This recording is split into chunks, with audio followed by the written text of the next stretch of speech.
Okay.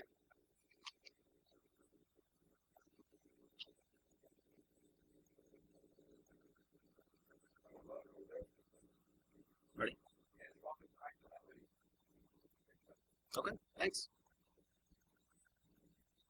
All right, so what if Petraeus was a hacker? Let's talk about email privacy for the rest of us. And I'm Phil Cryer, better known online as Faker.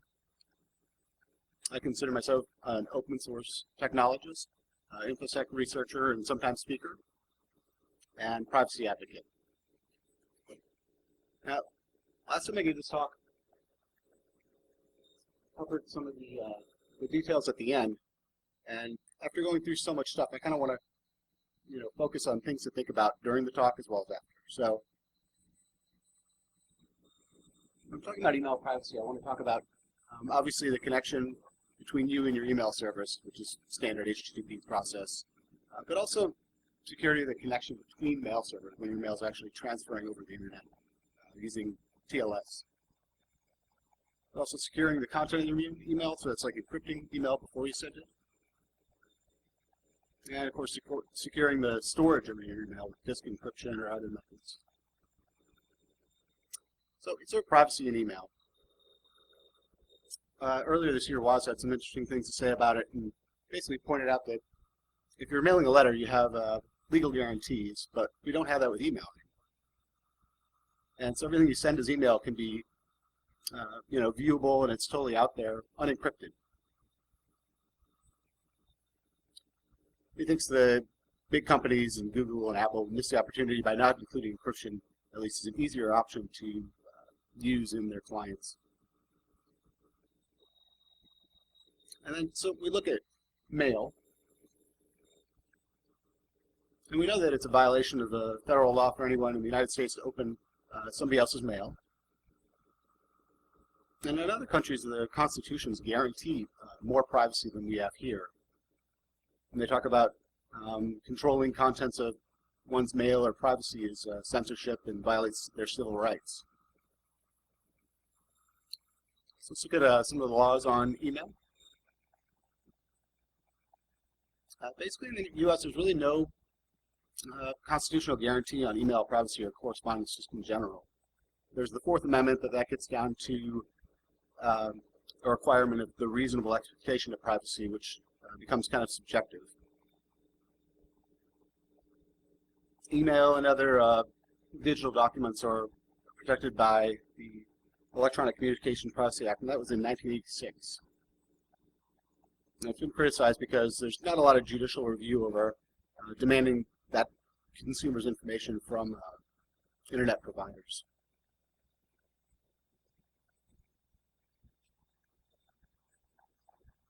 And of course, we know that email providers can, legally screen documents to display targeted advertising, for example.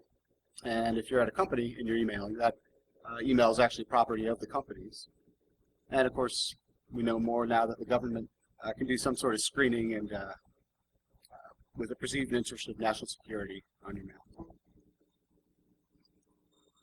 So we'll talk about the Petraeus incident.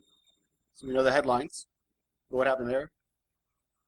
So David Petraeus, head of the CIA, working with Paula, who was doing a biography on his work in Afghanistan.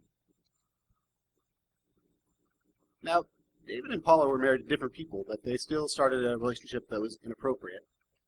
Along came an old friend of David's, Jill, and she contacted David. Now, Paula didn't like this at all, so she saw Jill as a threat, so she started sending her threatening emails.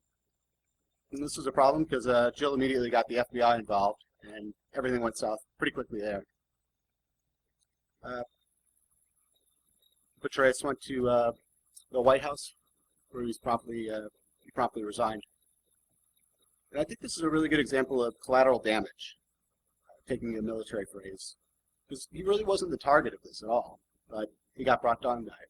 So it displays a lot of the importance of looking at like metadata of users' email versus just the contents.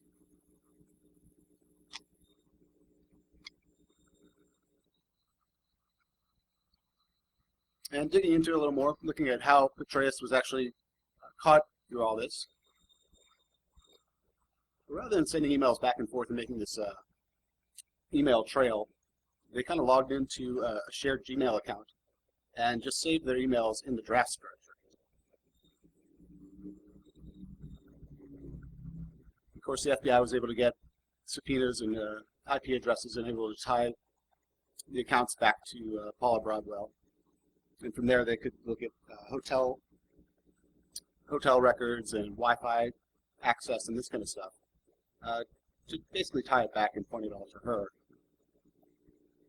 And interesting, these kind of things didn't require any sort of judicial approval or a Fourth Amendment search warrant.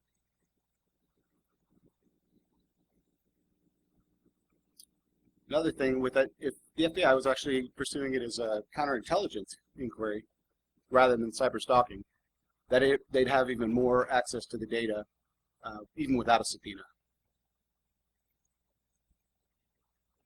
Mark Rothenberg from Epic talks about basically the unexpected disclosures like this is just really common in computer-related cases because there's just so much data, it just becomes really open-ended.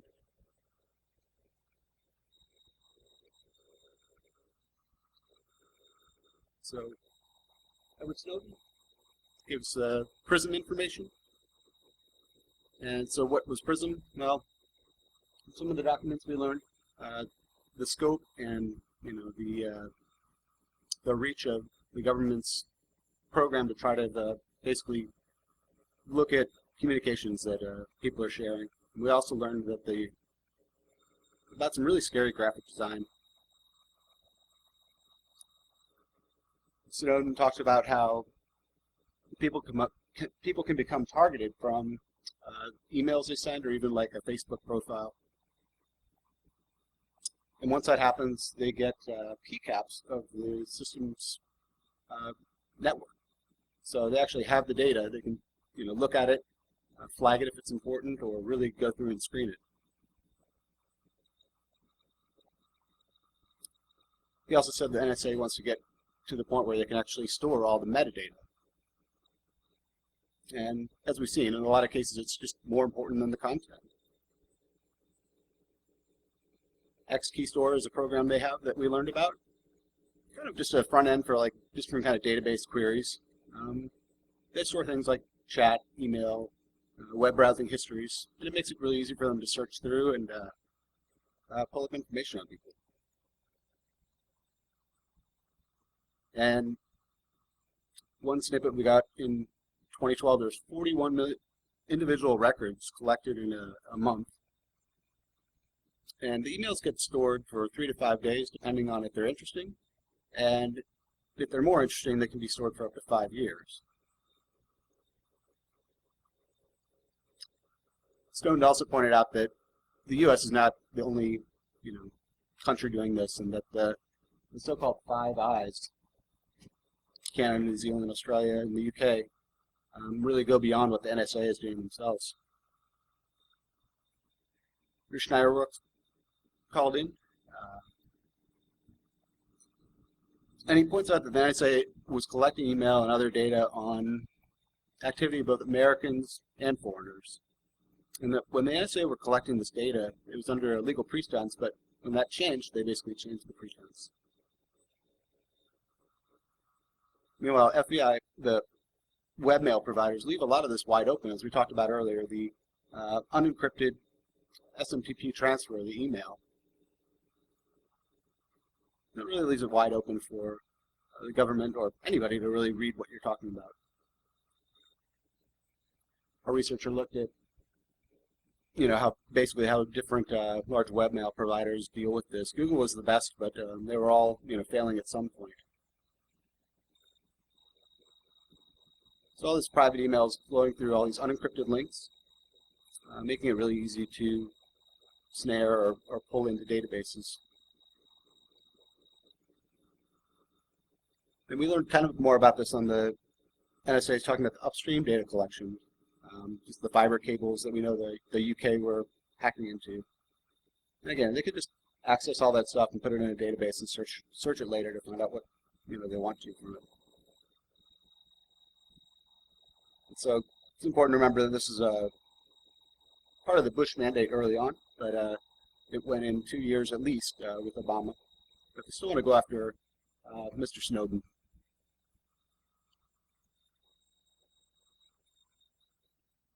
For the NSA's part, they've had a lot of this before.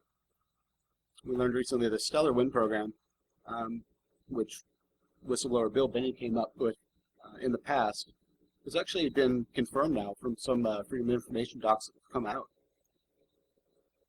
And again, it's interesting to think back when they were talking about,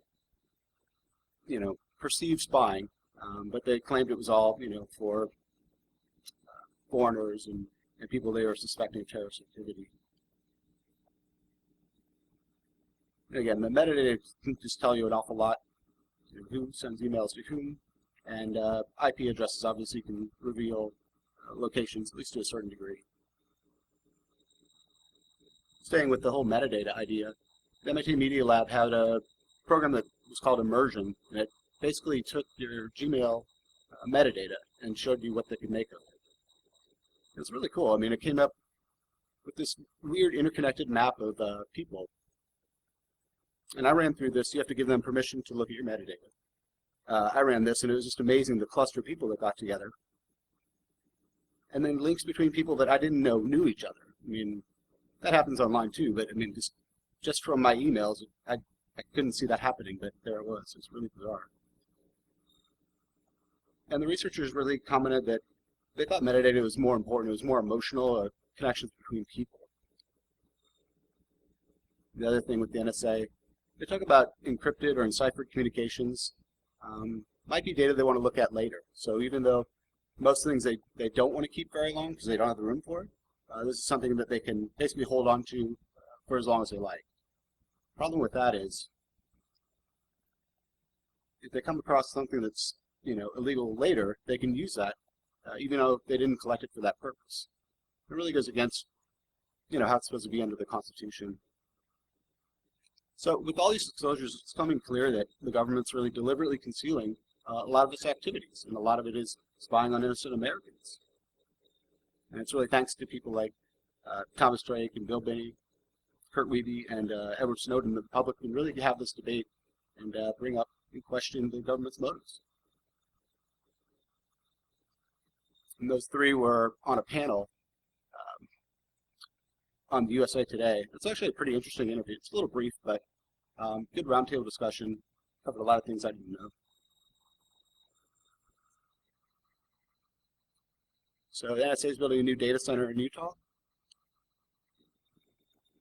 When this first came to light, information was actually taken from a Freedom of Information Act request.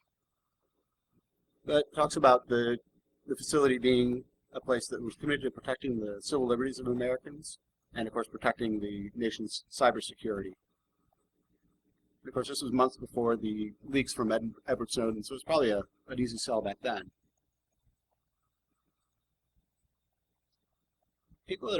Groups that are actually supplying all the data and equipment think that this might be like, one of the largest reserves of data on the planet. Some are saying it might be as much as 5 zettabytes of data, which is a lot. For computing, they're using the Cray. And the XC30 series was actually financed by the Department of Defense. They're talking about maybe they could get speeds up to 100 petaflops, which is 1,000 trillion calculations a second. And of course, lately we've heard more about how they're looking at breaking different kinds of encryption. And you can see definitely how this would be something they could use for that. Bruce comes in again with some comments, and he says this is all well and good, but these are just really guesses. We don't really know, and that it's really not the point. The point is that the government's really been on this secrecy binge, and it's just been overclassifying things like crazy. While I was researching this, I was reading a book, and it's called This Machine Kills Secrets. It's a really good book, but it had some data that I found just really alarming when you look at the amount of documents that have been classified over the last 10 years and how much it's gone up. So 5 times the documents that are being classified versus not classified. And again, Bruce says that, these things aren't being classified because they need to be secret, more that they'd be embarrassing for the country if it actually came out. The country's kind of putting their own self-interest before the people's. Now, I think privacy and anonymity online is a right, regardless of how you want to protect yourself, or if you just want to stay silent. And the EFF's made some comments on this. They talk about the rights and protections that affords are just critically important for the success of the internet, and the free exchange of ideas is really driven because people are able to communicate anonymously. The Supreme Court's ruled that it's a freedom of speech option protected by the First Amendment. And so we'll look at some email tools and software. Of course, a lot of it was in the news recently. Pretty private email provider for the past 10 years. And basically put up this note that he was shutting down in order to protect his users, essentially. So we're not really sure what went on, but we know that he was probably being asked to turn over more information than he wanted to. And he's under a gag order, so he really can't say too much. But he's made the case that he recommends against anyone trusting their data to a company with physical ties in the U.S. And that afternoon, the same day that happened, that afternoon, Silent Circle, who basically gives different kind of global encryption options to use, shut down some of theirs. Silent Circle is run by Phil Zimmerman. He was the creator of PGP. Again, they had email, phone calls, text messages, video chat, but they closed down their email. And basically their email was the thing that wasn't really their product end-to-end, right? So the other things, they could fully control that it was secure end-to-end. With email, they just couldn't. They could secure it on their end and the next hop, but after that, they really couldn't. So in interviews, they pretty much said that this was kind of there because people wanted it, but they knew it really wasn't a great option. So other groups are looking at this. There's something called Start Mail coming soon. This might have a chance because it's actually backed by the people that do IC Quick, which is a really private search engine. And they talk about wanting to have an alternative versus all the big company provided web products. And they're basically talking about the culture of the free, where people are selling their personal data for free services. Is really just really messing things up, the balance of power. So, and ultimately, it's a matter of if you want to pay with your data or actually pay for services. Other groups like Pirate Bay are looking at building an NSA-proof messenger app.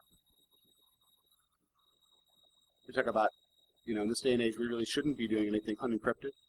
But you really have to look at different things, not just,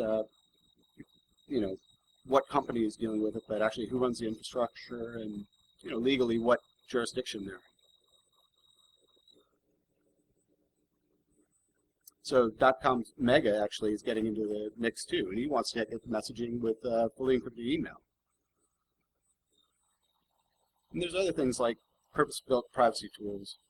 So Strongbox is something the New Yorker uses that makes it easier for sources to turn in data while staying anonymous. Essentially, they can only connect to it through Tor, and they get a certain ID where they can transfer requests, or messages back and forth, but still maintain their privacy. The software is built off of DeadDrop, and DeadDrop is pretty interesting because it was really the last project that Aaron Schwartz worked on before he died. Once again, a contact gets a unique code name, and there's a relationship established, but again, it's nothing that anyone can trace back to that user. So I've read articles on how Snowden could have stayed more anonymous, and I think this would just be the perfect tool because it's exactly what it was designed for.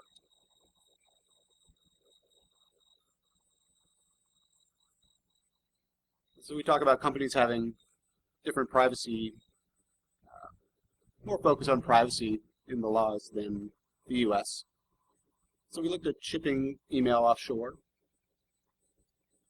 Now, while it's not free, you're not paying with your data. One of the companies had an ad that I really liked. So I looked at a bunch of different email privacy companies, all based offshore. And from there, I broke it down and kind of focused on some that I thought seemed extra promising.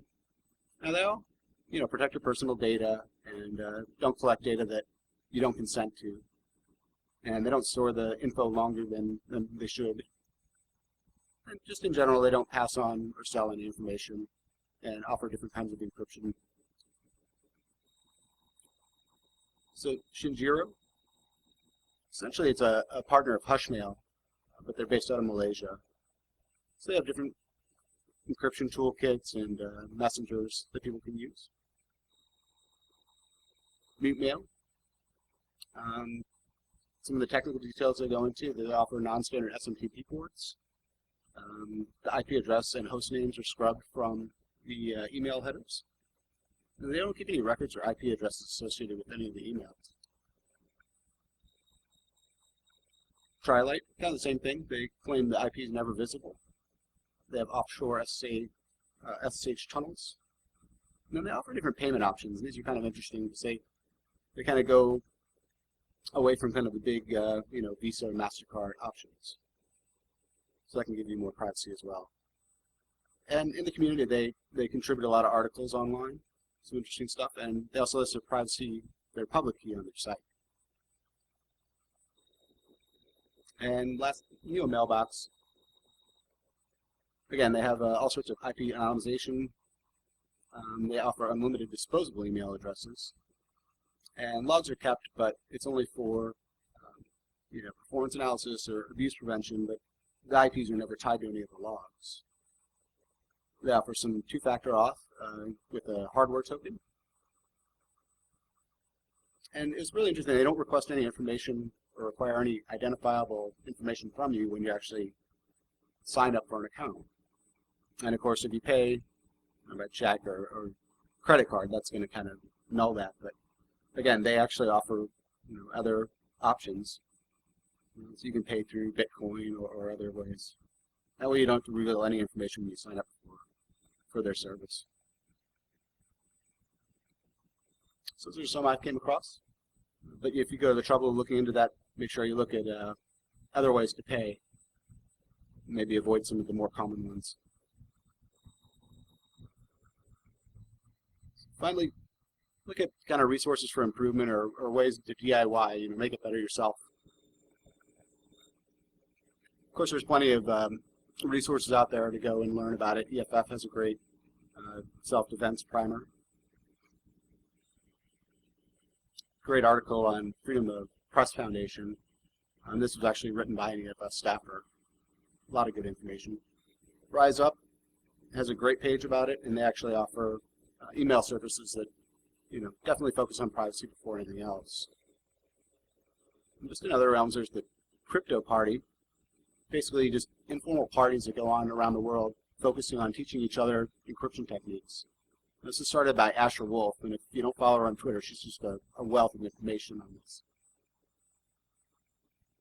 So there's this blog post about NSA proof your email in 2 hours. So pretty, headline that, tries to sell it. So I've read about it, but it kind of just walks through, building your basic LAMP stack and building your own email server, which is great. But it really focuses on a lot of privacy-enhancing techniques in there. And this inspired these group of Ansible playbooks to be written about how to set up the system. And if you know anything about like config management, Ansible playbooks are kind of like Chef or Puppet. Just think about it as like a bunch of scripts that go out and actually install and configure the system for you.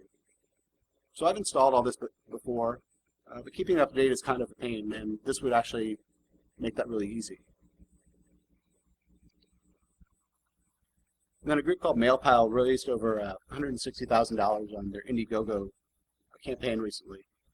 And now that they've done that, they want to, they're going to go and actually build this email client. It's kind of a front end that attempts to make privacy more a part of the client So this is really promising. I'm looking forward to trying this out, probably in concert with building the server as we talked about last slide. And a cool team of people. They're out in Iceland, but former Google people and just privacy advocates working there. All right, and as we talked about in the beginning, things to think about. So of course you want your email, to look at the security of the connection between you and your email service. But also more importantly, almost the security of the connection between email providers once your email leaves your server. You can look at securing content of your email with the PHP or PGP.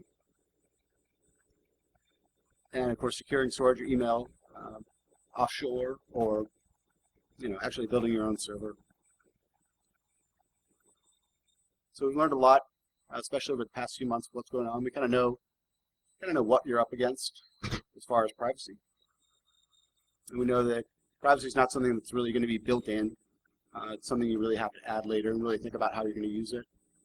And you can request privacy, but you really have to kind of go and do a lot of it yourself. So if you have any feedback, I'd love to hear back from you. My slides will be online soon. And I want to thank DerbyCon for having me speak, Snowden for really getting this conversation going, EFF for all they do, and SBS, the company I work for that sends me to cool conferences like this. So thanks.